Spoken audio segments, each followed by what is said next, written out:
Samahan niyo muna ako mamitas ng ilang pirasong talong.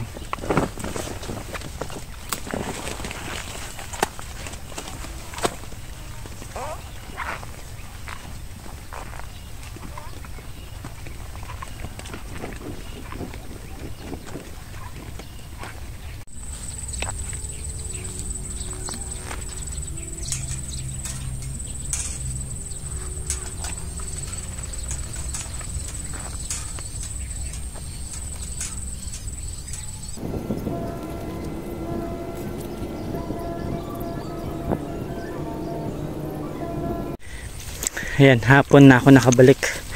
Kinulang kasi tayo ng tali kanina. So ito, bumili tayo ng dagdag na dalawa. Mag 180 yan isa. So sakto na yan para matapos ko yung tatalian ko.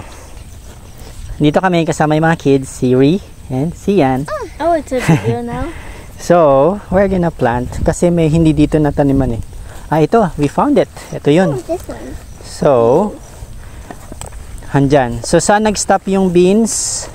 Doon siya nag-stop. Yun yung last. So, this means ito wala pang mga tanim. So, lalagyan nyo ng seed. Dalawa. Ito. 1, 2 seeds. Drop it. Then, ako nang maglalagay ng soil. Para hindi na kayo hawak ng soil, ha?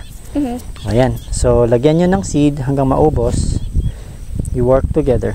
Pagtulungan nyo. Oh, ito. Seed. The beans were wet.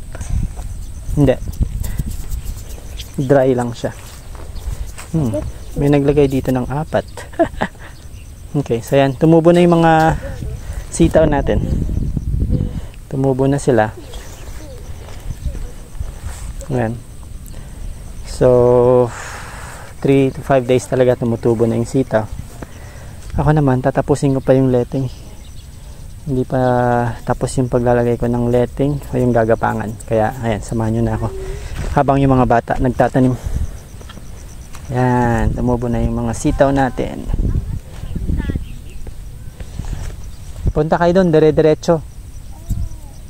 Until, hanggang marating yung dulo.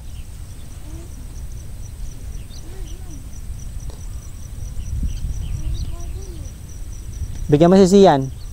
Pawak mo sa kanya, ate.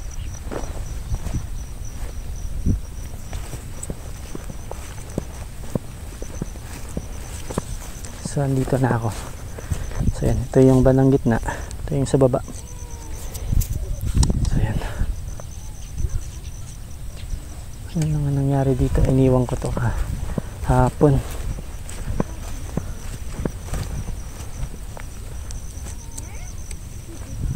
Ayusin ko muna.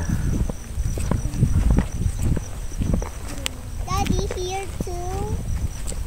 Here. Yan. Go. Papunta hanggang dulo. Pero daddy, parang yung hose di siya na ayos ko. Sige, ako na maglalagay ng ano. Basta dalawang buto lang.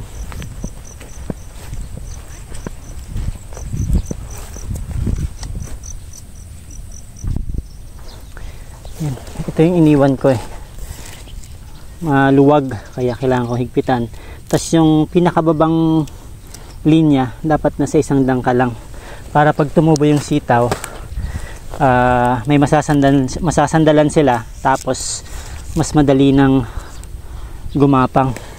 Yan din ang turo sa atin ng ating mga kapitbahay dito, dahil first time nga natin magsitaw, so sila ang mas nakakaalam kung gaano kataas. So yung unang pahalang kailangan ganyan lang kataas. Yung pangalawa, yan, medyo gitna na. So higpitan ko lang para sa huli pag bumigat na yung gumagapang na sitaw, hindi basta-basta bibigay.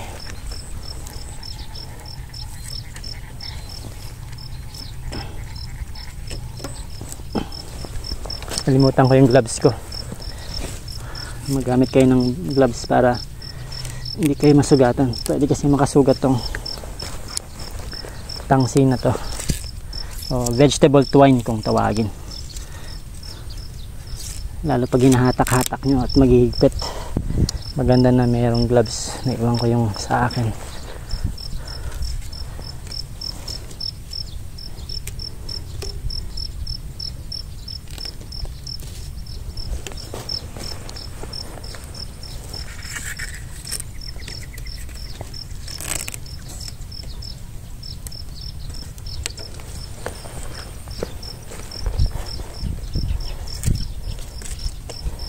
Mapapansin nyo rin na tumutubo yung talong kahit na tinagpas na namin. Sagad yung pagkakatagpas natin yan, pero ayun, di ba? Wala na yung puno niyang malaki. Tinagpas namin yan hanggang lupa. Pero ito, tumutubo pa rin. So sige, hayaan ko na lang. Kung tumubo siya, edi sige, idadamay ko na lang din sa pag-alaga.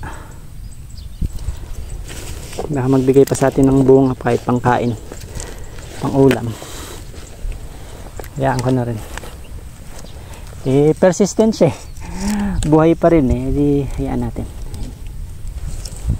Dagdagan na lang natin ng abono tsaka spray para damay na rin siya.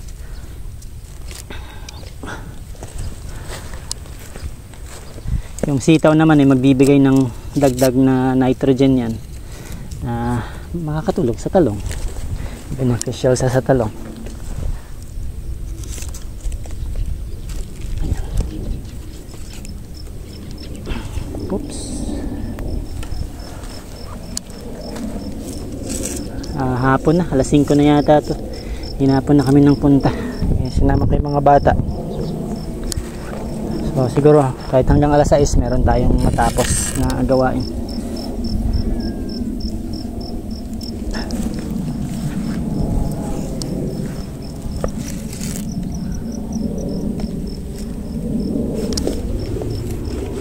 Tatali ko muna dito, i-fix ko to para at least merong hangganan na mag-hold ng higpit.